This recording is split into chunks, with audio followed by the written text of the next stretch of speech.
Magandang araw, magandang gabi sa kanilang lahat sa mga sumusubaybay ng ating programa dito sa ating instructional Tapondo Self-Defense. Ngayon sa araw na ito ay ang ating pag-aralan ay number 8 sa basic, no? At binibigyan din natin dito ng advance. Pero bago ang lahat, shout out muna sa ating mga black belters, sa ating mga chief instructors sa mga chapters natin. Dito sa ating mga bagong itatayo rin ng mga chapters, no? Dito sa Calamba, doon sa Middle East, doon sa mayroon tayong mga bagong itatayo na New Zealand. Kaya pag-ihigihan lang natin yung ating pagtitraining, pang ating patuturo sa mga instructors natin sa ating mga chapters.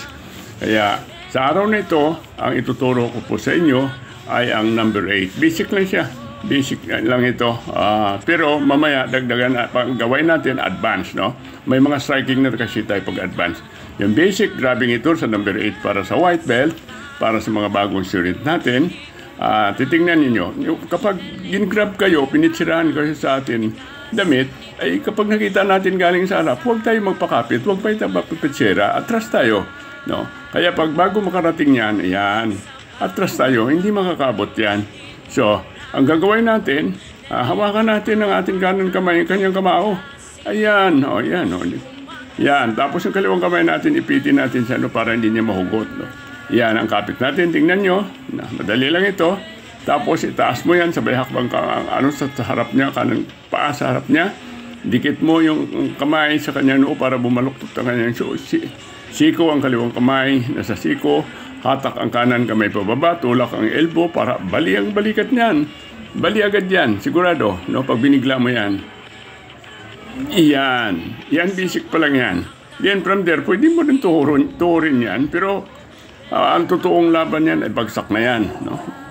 Pag binali mo yan, bigla mo yan, binaling elbow niya, dadapa na yan, tapos na. Yan, may exercise tayong ganun, yun, ginagamit na natin yan. Yun, doon sa ating throwing.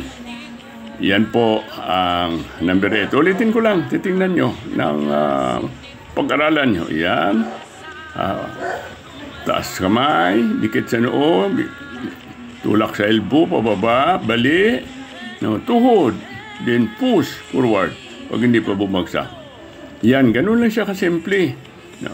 Ngayon, kailangan natin mabilis ang kuha. Bibilisan natin to. Yan, para split second, tapos na. Yun ang kailangan natin mabilis. Ngayon, ulitin ko lang. Di ba? Napakabilis yan. So, split second, bali ng kalaban natin. Ngayon, gawain natin ang advance ito.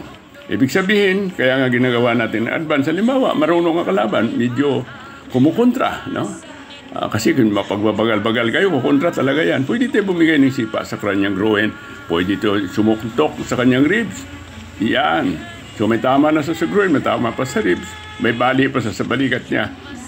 Iwan ko lang kung anong mangyari sa kanya. Yan, no? Tapos na ang labanan. Kailangan din pati sa suntok, pati sa mga striking natin, mabilis din kayo. Hindi lamang doon sa pag-perform sa technique. Tingnan nyo, ha. Pag-atak na doon, sabay suntok. Yan. Tapon. Ganun lang kasimple ang tapondo. At madali kayo matuto rito. Sabay-bay nyo lang. At eto ngayon. Ayan. Yun.